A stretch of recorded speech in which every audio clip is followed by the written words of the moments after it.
Évangile selon Matthieu, chapitre 6. Gardez-vous de pratiquer votre justice devant les hommes, pour en être vus. Autrement, vous n'aurez point de récompense auprès de votre Père qui est dans les cieux. Lors donc que tu fais l'aumône, ne sonne pas de la trompette devant toi, comme font les hypocrites dans les synagogues et dans les rues, afin d'être glorifiés par les hommes. Je vous le dis en vérité, ils reçoivent leur récompense. Mais quand tu fais l'aumône, que ta main gauche ne sache pas ce que fait ta droite, afin que ton aumône se fasse en secret, et ton Père qui voit dans le secret te le rendra. Lorsque vous priez, ne soyez pas comme les hypocrites, qui aiment à prier debout dans les synagogues et au coin des rues, pour être vus des hommes. Je vous le dis en vérité, ils reçoivent leur récompense. Mais quand tu pries, entre dans ta chambre, ferme ta porte, et prie ton Père qui est là dans le lieu secret. Et ton Père qui voit dans le secret te le rendra. En priant, ne multipliez pas les vaines paroles, comme les païens qui s'imaginent qu'à force de paroles ils seront exaucés. Ne leur ressemblez pas, car votre Père sait de quoi vous avez besoin avant que vous le lui demandiez. Voici donc comment vous devez prier. Notre Père qui es aux cieux, que ton nom soit sanctifié, que ton règne vienne, que ta volonté soit faite sur la terre comme au ciel. Donne-nous aujourd'hui notre pain quotidien.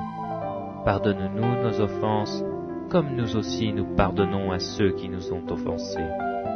Ne nous induis pas en tentation, mais délivre-nous du malin, car c'est à toi qu'appartiennent dans tous les siècles le règne, la puissance et la gloire. Amen.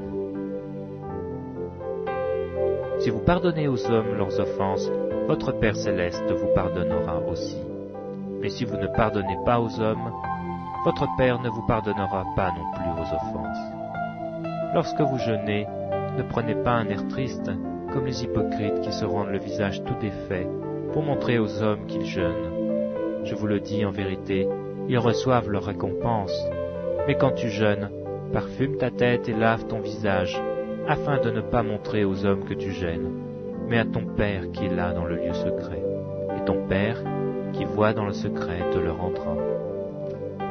Ne vous amassez pas des trésors sur la terre, où la teigne et la rouille détruisent, et où les voleurs percent et dérobent. Mais amassez-vous des trésors dans le ciel, où la teigne et la rouille ne détruisent point, et où les voleurs ne percent ni ne dérobent.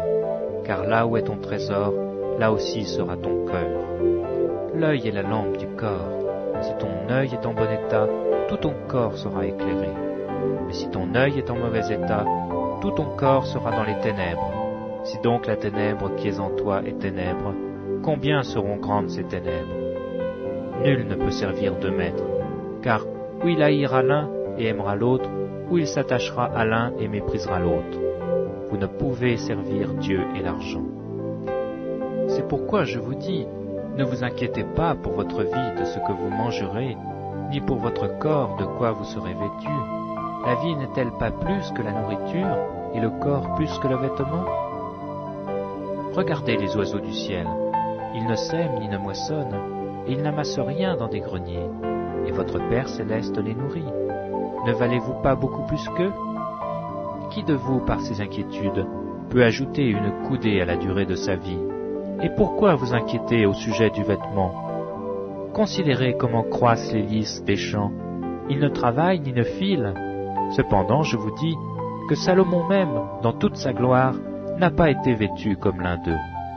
Si Dieu revêt ainsi l'herbe des champs, qui existe aujourd'hui et qui demain sera jetée au four, ne vous vêtira-t-il pas à plus forte raison, gens de peu de foi? Ne vous inquiétez donc point, et ne dites pas, que mangerons-nous? Que boirons-nous? De quoi serons-nous vêtus? Car toutes ces choses, ce sont les païens qui les recherchent.